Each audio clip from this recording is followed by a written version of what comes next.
जम्मू कश्मीर के स्टूडेंट्स को जो है यूनियन होम मिनिस्ट्री की तरफ से पर्सनली इन केसेस को इंटरवन किया जा रहा है। जगह जगह पे हिदायत दी गई तमाम डीजीज़ को, एसपीज़ को, तमाम जगह जगह पे जो है डीजी लेवल पे एसएसपी जाके जो है तमाम इंस्टीट्यूशंस में विजिल जो है उन्होंने रखा है।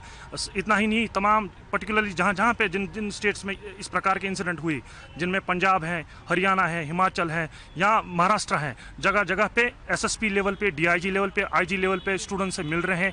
कॉलेज से कॉलेज जाके सुरक्षा की यकीन दहानी की गई है।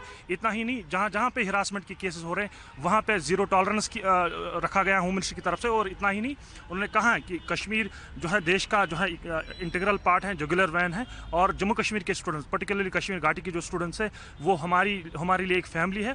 और जहाँ जहाँ पे हिरासमेंट के केसेस हैं वहाँ पे होम मिनिस्ट्री की तरफ से इंटरवेंशन और यकीन दहानी दी गई कि जो है वहाँ पे जीरो टॉलरेंस है, ताकि जो सेंस ऑफ फियर है, जो सेंस ऑफ एंग्जाइटी है स्टूडेंट्स में, उनके पेरेंट्स में, उसको कम किया जाए।